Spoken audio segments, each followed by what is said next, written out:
So today we have a very special person. They have written an important book that really explore the connections between, ideas about sexuality and evangelical Christianity amongst mostly Ghanaian immigrants in Houston, Texas, and the way that they contribute to the imagining of the US as a Christian republic. So I have Dr. Anima Adjepong, who is on the faculty of the University of Cincinnati as an assistant professor of women's, gender, and sexuality studies.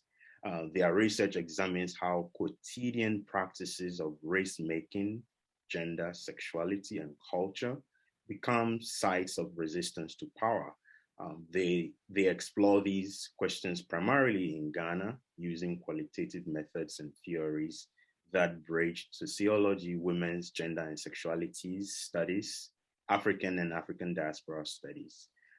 Adjepong is the author of Afropolitan Projects, Redefining Blackness, Sexualities, and Culture from Houston to Accra, which was published in 2001 by the University of North Carolina Press. So it's my pleasure and honor to introduce you to Dr. Anima Adjepong. And all right, so let's welcome Adjepong.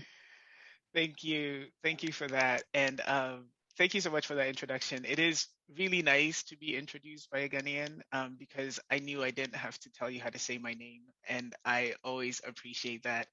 So thanks to everyone who is here. I was saying earlier, well, first I want to thank Dr. Anthony Penn and Naiva Agunobi for their help in kind of making this happen. Even though we're virtual, I know that it still takes a lot of effort to kind of put these events together, and I appreciate the invitation. Next time, I hope I can be in Houston in person because I did a lot of this work in Houston, and as I was saying, I am very excited for the chance to share it with folks who are hopefully also local, as although you can never really tell during these virtual events. So I do have a presentation that I'm going to share. What I'll be doing today is I will be partly reading from my book because the presentation is based on one of the chapters of my book. So I'll be partly reading from the book while also kind of mapping out the broad frameworks of what I'm calling the Christian America Afropolitan Project. And so the image on the screen that you're seeing is from one of the events that I attended while I was in Houston doing this research. It was very likely an Independence Day celebration, a Ghanaian Independence Day celebration, and I'll talk about the distinction between the two as we move through the talk. So just to kind of give an overview, I want to begin by contextualizing what an Afropolitan is. I don't expect that folks always necessarily know what it is. And then I'll talk very briefly about my methods. This research is a qualitative project, but I used a series of different methodologies to kind of get at my research questions. And I want to talk briefly about them and talk about the sites. I should have actually written sites in plural because I did research both in Houston and in Accra, but also online, and I want to talk about that. And then we'll get to the meat of the presentation, which is the Christian America Afropolitan Project, which really kind of offers us an opportunity to examine how evangelical nationalism reveals these transnational ties that reproduce both colonial missionary legacies that we have in Ghana and help us make sense of this ongoing spread of Christian ideologies in the current moment. We might think about them happening primarily with gender as a key moment today. And then I'll wrap up by showing what some of the implications of this kind of analysis are. So, what is an Afropolitan? the image on the left of the screen is also the book cover. And because my background is blurred, I don't think if I raise the book you'll really be able to see it. But it's an image of Oxford Street in Accra that's done by an artist in the UK, a Ghanaian artist living in the UK, and the title is The Acclimatized Foreigner. And I thought it was a really great image to use for the book because it really kind of touches on a lot of what Afropolitan is. So, an Afropolitan is a uniquely African cosmopolitan identity, right? It kind of I conceptualize it in three ways: as an identity, an aesthetic, and a politic. The reason for that is that when the term was first popularized by Tay Selassie in 2006 in her essay Bye Bye Babar, she was really kind of talking about it as an identity. But as it's moved around, you can really begin to see how it's doing a lot of different work beyond just an identity. So, what began as this identity term, which was a description of the capacious experiences of Africans who were primarily born in the US to immigrant parents who maybe spent their summers in their auntie's backyards somewhere in Kumasi or Nairobi, and who went back home to some place on the African continent to go to boarding school and return to the US. We're talking about these transnational journeys, and Afropolitan became a way of articulating that experience that they had. But as the term evolved, it also really kind of spoke to an aesthetic, a dress style, and affects, particular tastes, a kind of cultural capital that folks had that they used to move through the world. And increasingly, we can see how Afropolitan also instantiates a particular politic about what it means to be African in the world. It it advances certain older ways of kind of engaging with ideas of being African, such as Pan Africanism, but also really kind of emphasizes the connections to the West. And by the West, I don't mean other Africans in the West necessarily, although there's also that, but also a kind of facility with European ways of being in the world. So, kind of understanding what an Afropolitan is, I conceptualize Afropolitan projects as a way to make sense of the different kinds of labor that go into this politic aesthetic identity. So, when I talk about Afropolitan projects, I'm playing with two meanings of project. So, projects as a form of work, so as a kind of labor that goes into kind of positioning oneself as an Afropolitan, and also projects as a kind of projection, right? So this is who we are, this is how we want you to see us. So just kind of very briefly, I define Afropolitan projects as the strategies and endeavors that folks who identify with or as Afropolitans engage. Now that can look like a lot of different things. It can look like a particular um, artwork or music that speaks to their sense of identity as Africans, or different kind of political projects that challenge maybe forms of homophobia or reinstantiate forms of heteronormativity. This could also look like the kind of relationships that are built across African communities in different parts of the world. And so in my book, I focus my discussion of Afropolitan projects on the work that Ghanaians are doing both in the US and in Ghana, with particular emphasis on the city of Houston and the city of Accra, which I'll talk a little bit more about when I'm discussing my methods. But today's talk, I'm going to be focusing on what I call the Christian America Afropolitan Project. Now, Afropolitan projects are inflected with and animated by questions of race, class, gender and sexuality, and aesthetics. And these are all co-occurring in the various ways that Afropolitan projects manifest.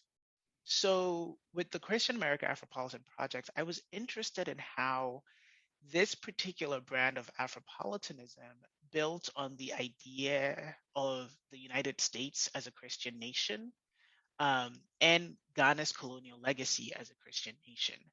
So, folks might be familiar with conceptualizations of white Christian America or of Christian America, which is not not the racialized version of the thing. Robert Jones, the religion scholar, argued that in a book that came out sometime in the 2014s that white Christian America was dying, and that something else was going to replace it, not necessarily a non-Christian America, but a less white version of Christian America. And I was very interested in that when I was spending time with Ghanaians in Houston, especially thinking about how they were engaging Christianity and what it did for their positioning in the US. But when I expanded the framework of my analysis to look transnationally, I couldn't deny what the impact of Christianity was in Ghana as well. So Christian Christian colonialism and Christian missions in Ghana provided access to education and to commerce. You know, these are the three C's of colonialism, right? So-called civilization, uh, commerce, and Christianity. And that also continues to reverberate into the current moment in Ghana. And so I was interested in how this idea of Christianity, not just as a religion but as a cultural practice, was was playing out amongst Ghanaian Afropolitans. And so we'll talk more about that. But very briefly, I want to talk about my methods. Uh, I I talk about this work as me engaging in a kind of promiscuous methodology. So I'm primarily trained as a sociologist, um, and so I began this work um, really doing an ethnography. So I did observational field work in Houston between 2014 and 2016, attending different events hosted by members of the Ghanaian community. And it's important to note that the Ghanaian community in Houston is not exclusively Ghanaian. While I was there, I met people from Liberia, people from Togo, etc., and also people from the U.S. who are also part of the community. But they really framed themselves as a Ghanaian community, and that was important given that being in Houston was also being in Little Lagos, uh, because of how many Nigerians live there. Or as one of my interlocutors said, Nigerians run this town. And so it was important for them to not just call themselves Africans, but to really kind of name themselves as Ghanaians. Um, in extending this research, I also conducted observational fieldwork in Accra. I was interested in looking at these two cities as similar in particular ways, even recognizing the ways that they were different, right? For example, they were on different continents, different hemispheres, and that sort of thing. But I was interested in what happens when we really think about these urban spaces where Afropolitan projects are taking place as coeval, as places that are not set apart in time. What happens when our lenses allow us to really kind of pay attention to those similarities? What can we learn? And one of the things that I argue is that we might begin to think about certain cities outside of the African continent as African cities as well. So when we call Houston Little Lagos, one of the things I thought was particularly interesting about that was that it wasn't some enclave in Houston. It wasn't like Southwest Houston is Little Lagos. It was the whole city was Little Lagos. So it's a different thing than an ethnic enclave. We might think about Chinatown or Little Italy as ethnic enclaves, but really kind of thinking about the whole city as an African city asks us to engage the people and their cultural practices there differently. I'll be happy to answer questions about that in Q&A. I also did in-depth interviews because even as ethnography is really helpful for seeing what people do, interviews help us understand how they make sense of what they're doing. And so these in-depth interviews really help me to understand how folks saw themselves as American if they were in the US, as Ghanaian, whether they were in the US or in Ghana, as Africans and as citizens of the world, which is a big part of what Afropolitan projects seek to articulate. But because Afropolitan is not just uh, an identity, but also a politic and a cultural practice and an aesthetic, it required that I engage in various kinds of cultural analyses as well. So part of what I did on a kind of ad hoc basis was to really examine relevant materials as they came up. I looked at things like television shows, music videos, Twitter trends, memes, uh, various kind of flashpoint news moments that helped call it to help to really explain what this was going on. And I did all of this over a period of 4 years, which really helped me spend a lot of time with the different communities and with the data to be able to really understand what was going on when we talk about Afropolitan projects. So let's talk about Christian America. Christian America is this idea that the US is a Christian country and that Christianity is largely understood as white Christianity. So, you may have heard of WASPs, white Anglo-Saxon Protestants. But within the kind of framing of Christian America as we understand it today, that Christianity is a site for a particular kind of American belonging and a particular kind of politics amongst Americans. So when we think about Christian America, we might think about how it positions Christianity as both a religion and a site of cultural and political belonging. Um, so as I mentioned, I mentioned Robert Jones earlier, who kind of talked about Christian America as something in decline, as white Christian America in particular. But recently, I think just last year, Anthea Butler's recent book, White Evangelical Racism, shows us that this might not actually be the case. And I argue something similar in my book as well, that uh, the decline of white Christian America is something that we might take a second look at, especially when we think very specifically about what immigrants, and in particular immigrants of color, are doing within this context. So Butler kind of shows us how the racialized cultural landscape of white Christian America persists and seeps into political life. We can see it, even though at the current moment it's taken a slightly different tenor, we can see it in these kind of don't say gay bills and anti-CRT bills, and the laws be actually we're talking about we're in Texas, so we might also talk about the current anti-trans bills that legislation that the governor is trying to pass. Uh, this is part of a kind of cultural heritage of evangelical Christianity that continues to play out, and so it asks us to really question the extent to which white Christian America is in decline, or what Butler perhaps more adequately calls evangelical racism. But for immigrants, particularly Christian immigrants, the religion and the notion of Christian America may be quite attractive, because what it does is that it gives them a different way of claiming belonging within the United States. So whilst they might be excluded on the basis of their race or their class or the place from which they come, they can share a heritage of being Christian, and that's something that I really saw in my research in Houston. This notion of a shared cultural lineage. So I want to read a little bit from the book to help illuminate this point. The photo on the screen there is a photo from this picnic that I'm actually going to read about. So this was the July 4th picnic in 2014 that was hosted at George Bush Park in Houston. And the picnic opened with the following prayer. Thank God for our forefathers, Abraham Lincoln and George Washington, and thank God for making America a shining beacon to the rest of the world, a beacon that exports democracy to those nations that do not have it. So it already begins by kind of positioning Abraham Lincoln and George Washington as forefathers to this Ghanaian community in Houston. Around 3:30 p.m., the event officially started with a prayer from the church's pastor. The pastor stood near the loudspeakers and waited for the crowd to quiet down. He prayed in English, asking that God bless the food we were about to eat and bless, quote, our country, America.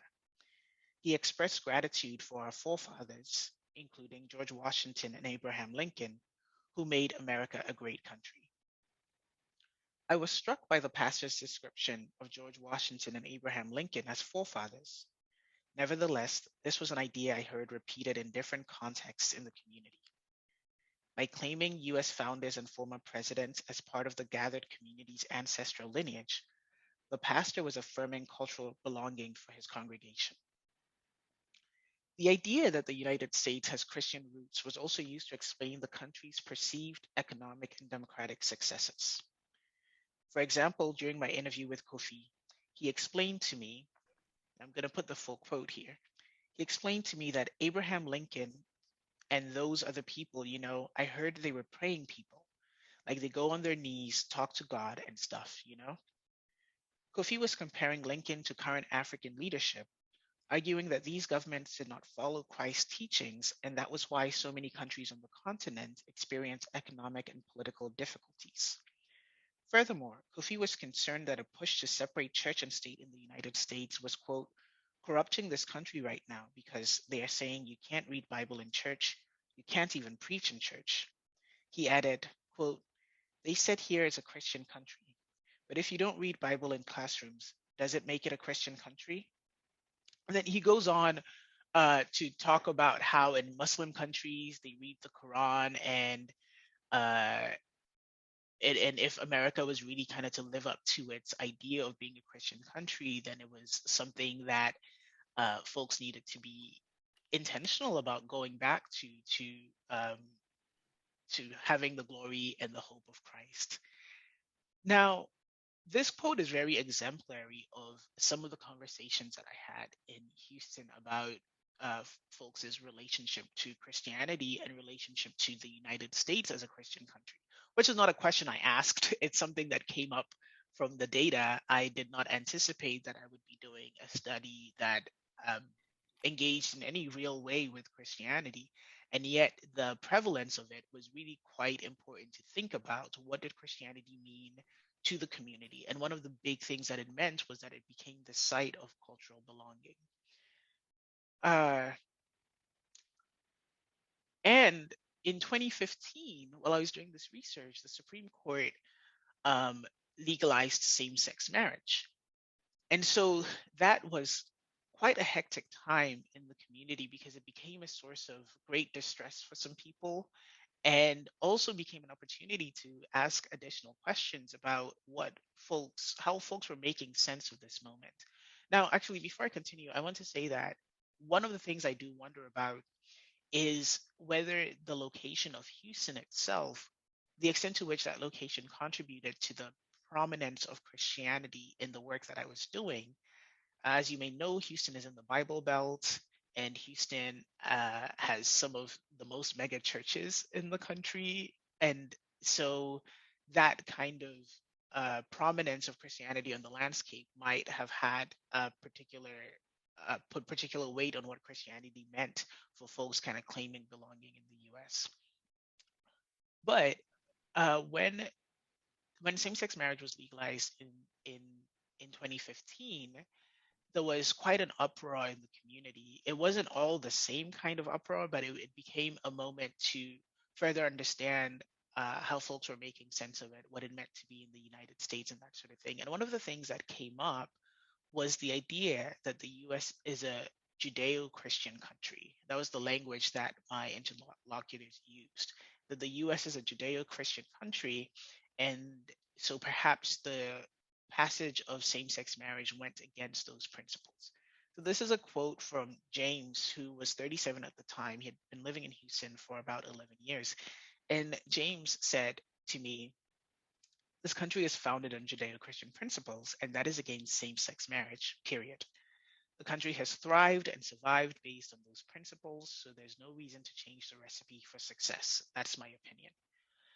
Uh, so James is a Ghanaian immigrant living in the United States, and he is saying these words that one might expect to hear from other kinds of Americans who hold these beliefs.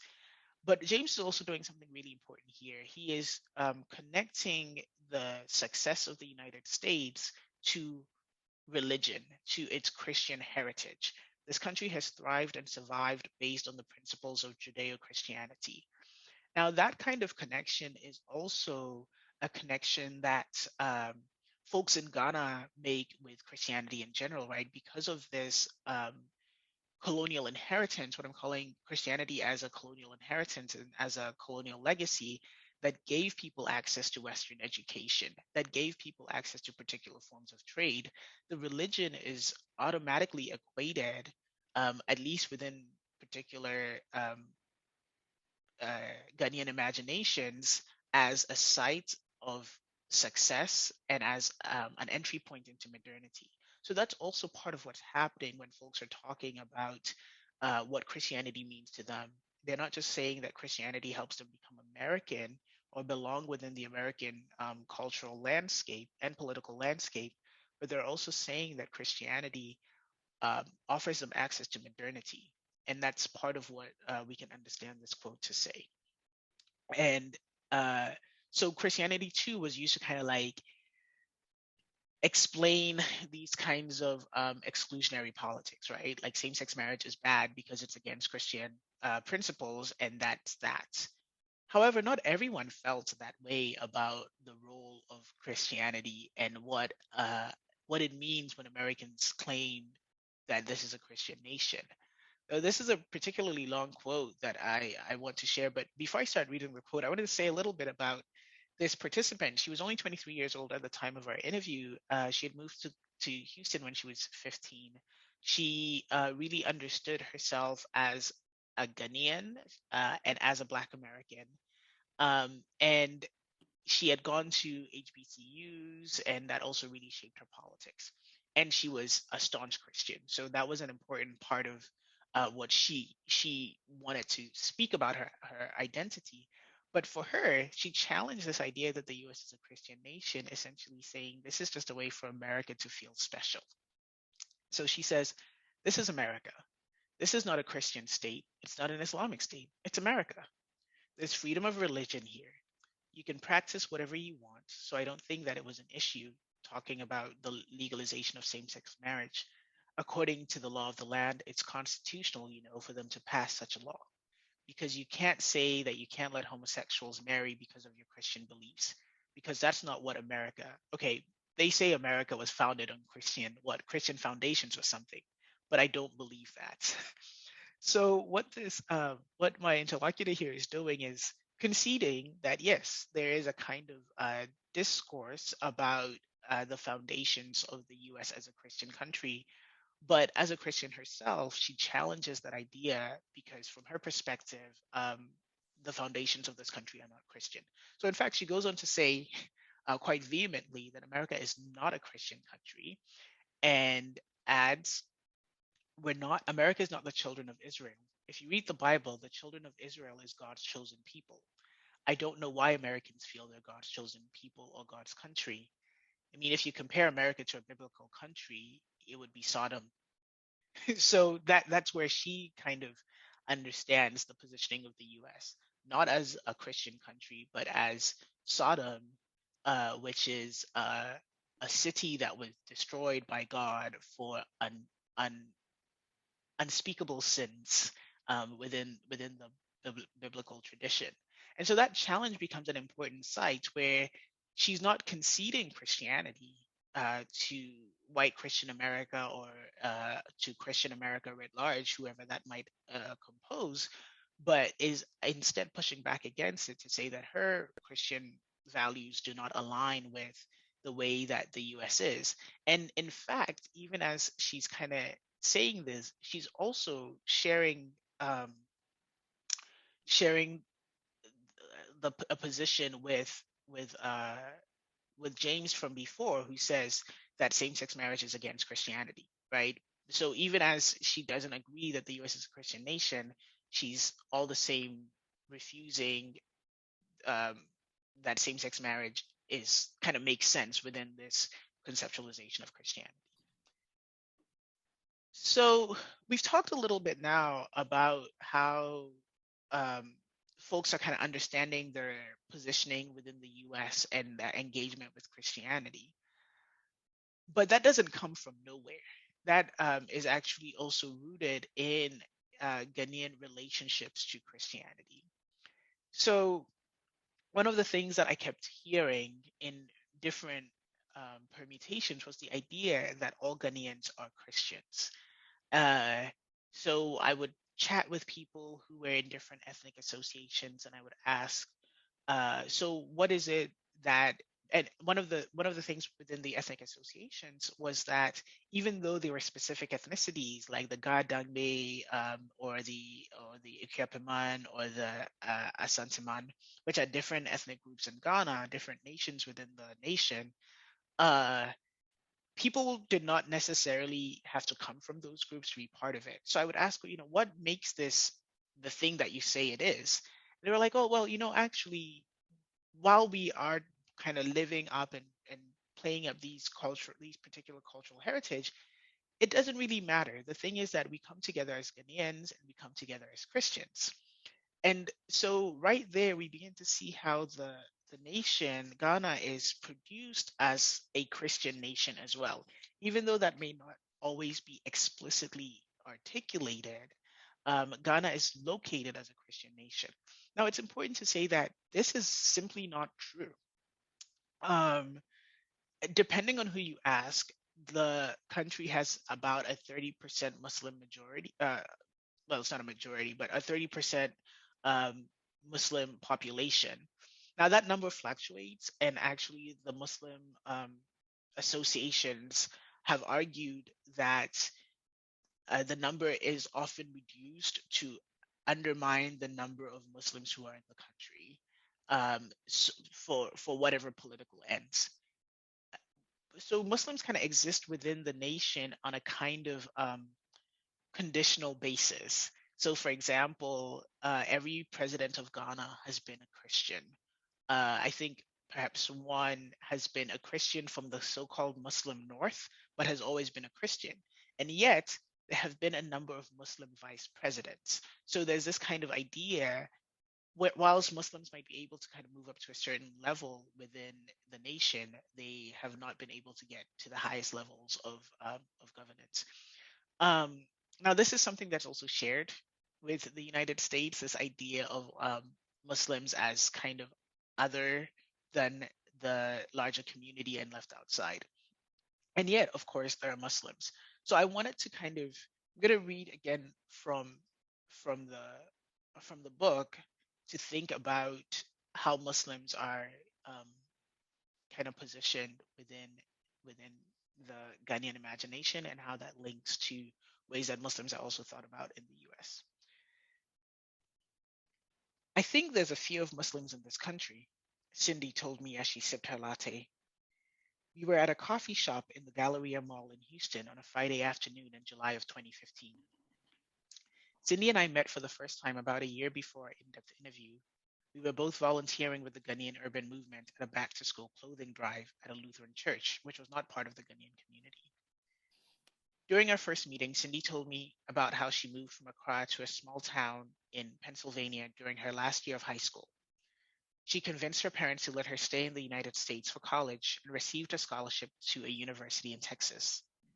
Not that it mattered, she explained, but part of the choice to come to Texas was because she had heard that there were Black people in Houston.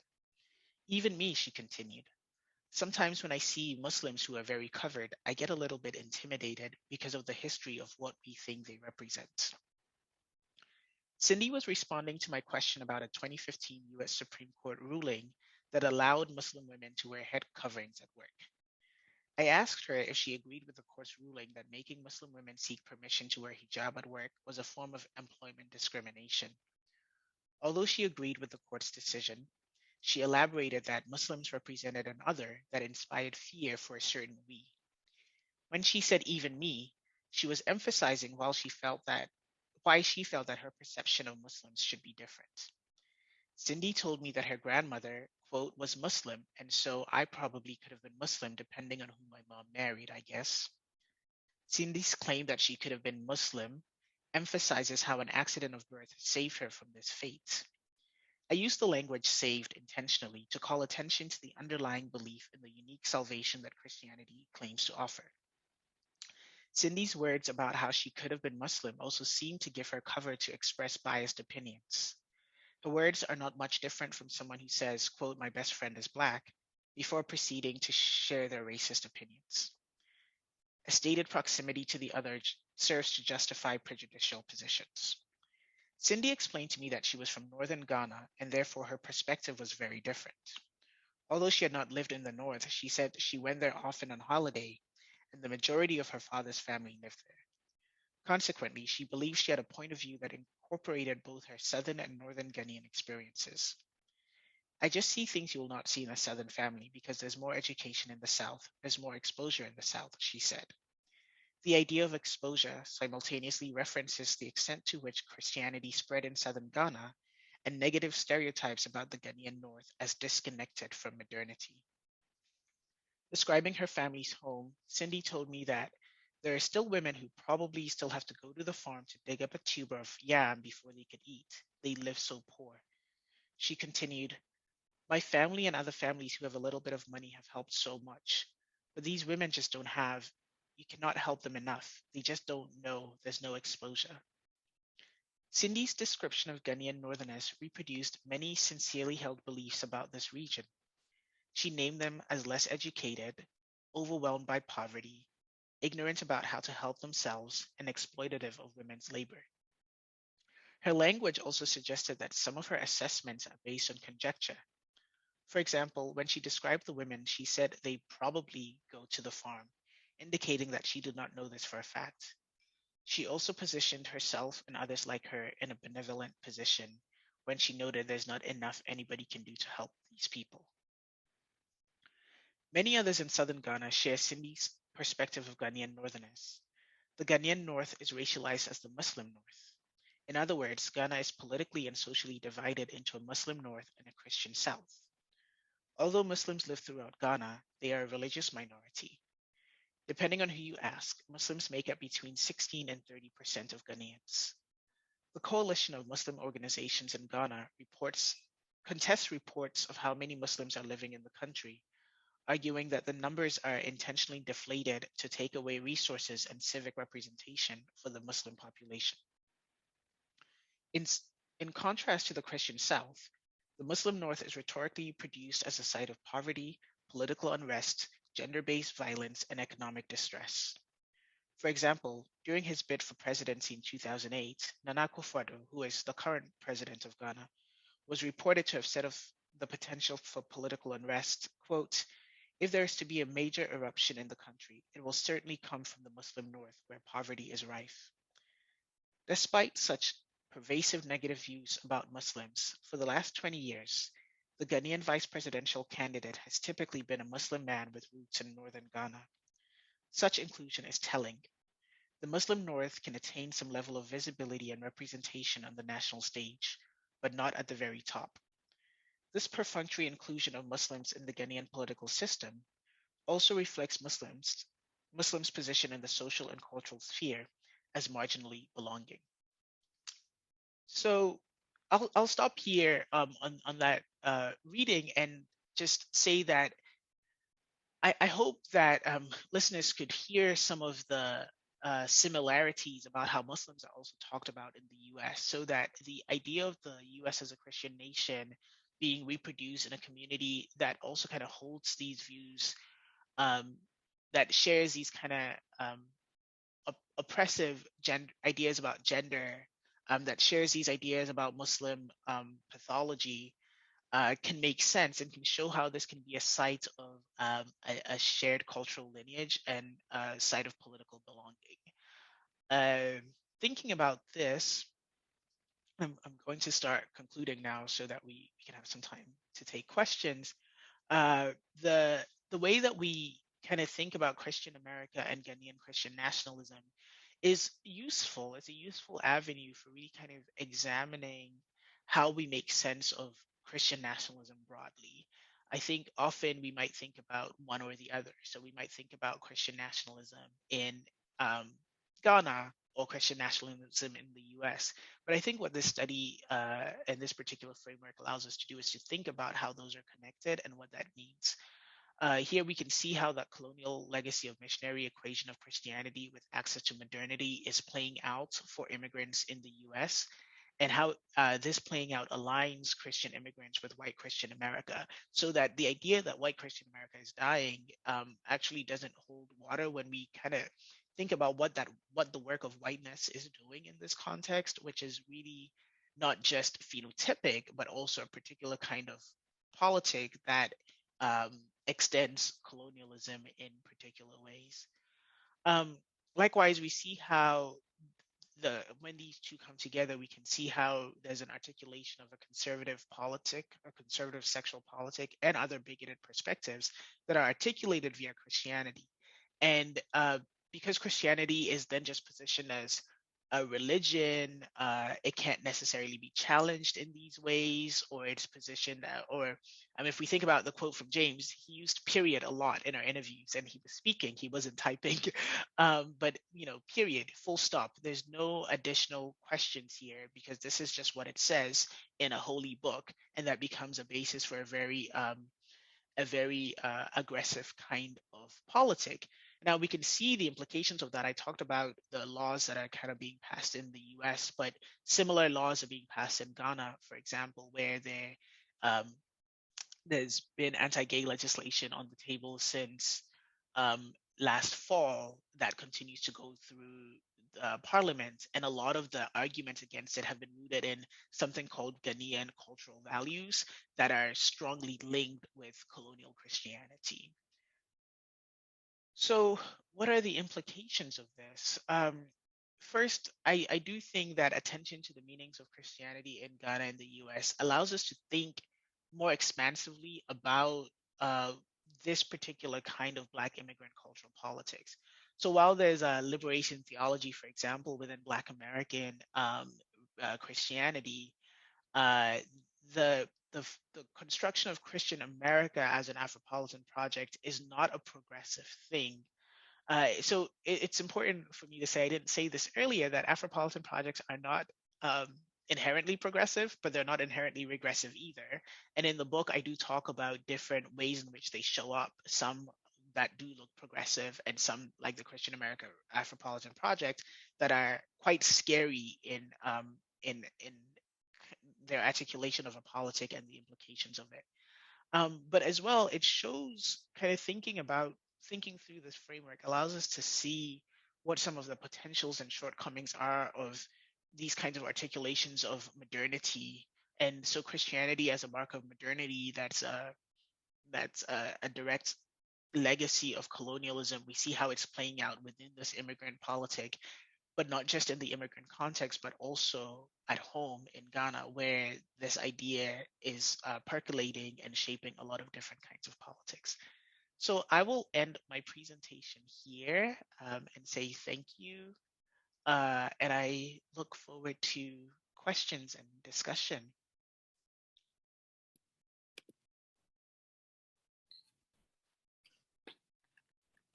Yes, thank you very much, Anima, for this brilliant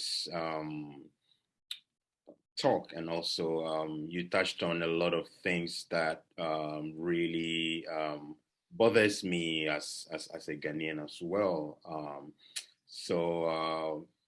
But then I'll give the chance for others to put their questions across, and I'll come back to some of those. Hermann, you said you had some questions. Yeah. So I was wondering if I know when the whole discussion about the National Cathedral, I think that discussions really probably was late for your book, and the laying of the foundation of the cathedral and all of that. But then what really struck me is the conservative politics around gender and sexuality is rooted in what they call our culture. And so you begin to challenge that, and then it's not really our culture, but then it's something else, right? And then what I also found interesting or ironic is the fact that the architects for the project, right? I thought he was a secular person, or I assumed you know, and I also assume he was also a sort of Afropolitan, right? Born in Tanzania, grew up in England, and traveled all over the world, right? So how does all of this, the idea of a post-colonial African country having a national cathedral, which is really a medieval idea, and around which discourses of gender and sexuality are also enshrined. And then the star architects for that also would fall into the category you call Afropolitan, right? So it's not really a question, but something that I've been thinking about. Yeah. Yeah, and I mean, David Adjaye is certainly an Afropolitan par excellence. So David Adjaye is also the architect of the National Museum of African American History and Culture in Washington, D.C. So it's quite a big deal for him to be designing a national cathedral in Ghana. And I did spend a lot of time reading about the politic of the cathedral and how it reproduces this idea of we are all Ghanaians, we're all Christians, right? And so that's, I think, and actually one of the justifications when there was some pushback was, well, the United States has a national cathedral in Washington, D.C., right? So again, it's like not only is America a beacon, as the pastor said at that uh, picnic, America is a beacon in a lot of ways that are not always good. Within this particular like political climate of, well, America is a beacon because they have a national cathedral, so we're going to take taxpayer money and build a national cathedral in Ghana. America is a beacon because they're passing all these regressive laws. Actually, in the conversations that are happening in Parliament around this bill, America is a beacon, and they're literally like lifting bills from Ohio and Iowa and Utah to say like these are exemplary. And we know that those bills in the US look similar because they are written by the same people. Right? So there's the kind of broad spread of Christian nationalism that is in Ghana is we're being told it's anti-colonial, right? Yeah, Um, that's the irony. Yeah. yeah, we're being told that this is an anti-colonial push. And yet, I'm not a historian, but I do read some history, and I'm also a student of discourse, right? And so we can see how there are these kind of discursive moves that are claiming culture, and culture is very, very narrow. And like, even, I mean, Ghana's a new nation. This is a nation that's not even, is it 65? I don't know, but Yeah, it's just quite a new nation. So what is this? What are these deep roots that we're talking about? And those deep roots are rooted in a particular brand of evangelical Christianity, and that becomes where the kind of the the regression is within that site of evangelical Christianity. mm, yeah, and just to add a quick follow up. So as a historian, what I also find quite disturbing is how history is abused or misused or sometimes interpreted with a political slant, right? Mhm.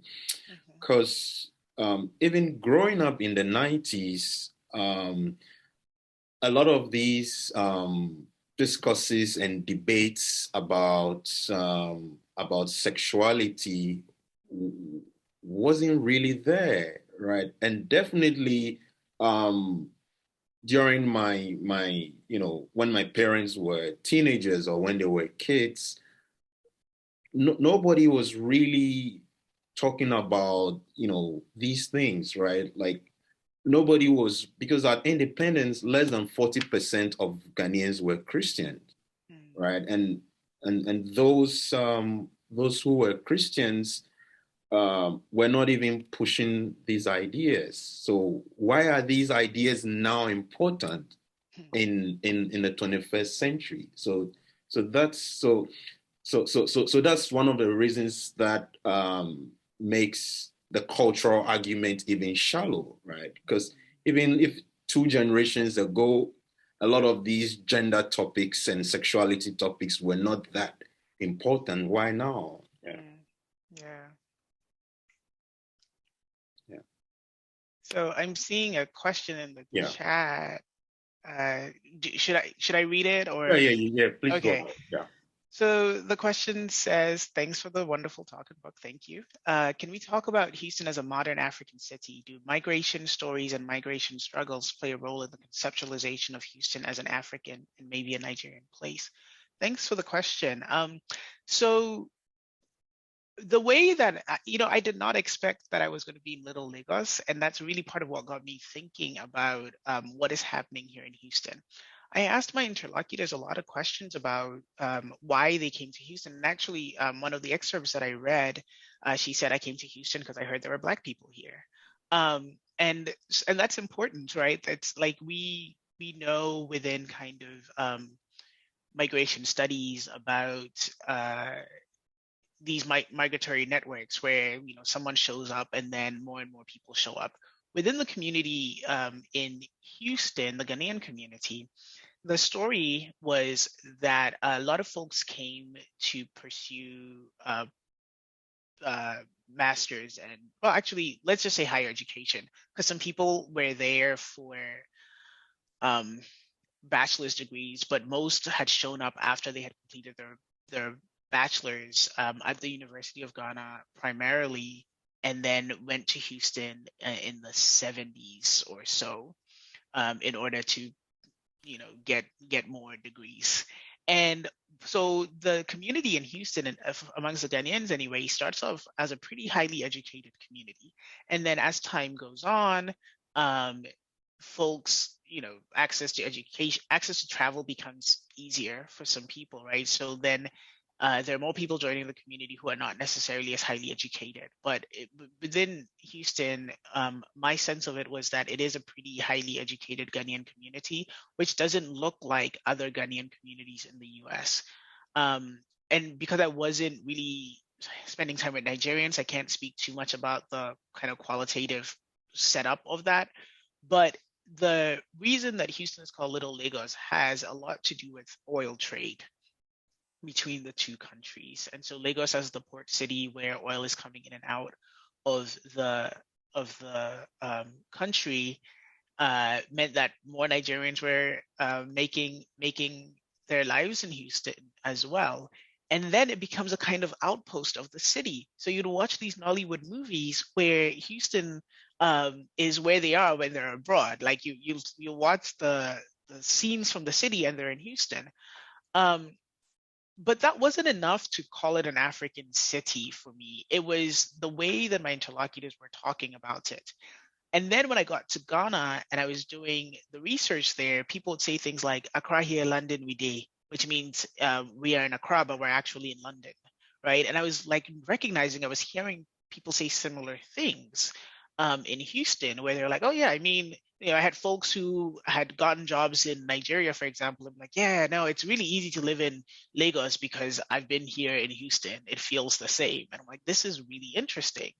Or there's a moment in which some of my interlocutors who are artists are doing something in Paris, and they're like really talking about some parts of Paris as an African city. So it really kind of got me thinking, well, what happens if we take that seriously and from their perspective, think about what it means to be in an African city for them? What are the conditions in the space that look and feel African? um, and how can we make sense of it when we think broadly geographically? So I think it has a lot to do with the stories that the immigrants themselves tell, but it also has to do with their their framing of these things, which I think can challenge some of our kind of Western-centric ways of understanding what constitutes a city and certainly what constitutes an African city. In a different conversation, someone asked, "Would you say that?" Kingston is an African city? And I couldn't answer that question. My inclination was no. And she was also like, yeah, I don't think I would say that either. But I think there's an opportunity for an additional research to really think about what makes certain sites that we can, like, a group of people can comfortably say, oh yeah, this does feel like an African city. I think that's an empirical question that can be further explored. But thank you so much for that question.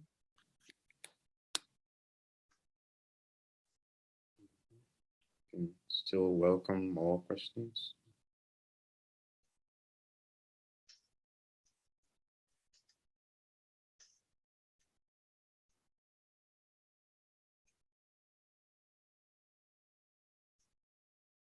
Okay, can we can take one more question.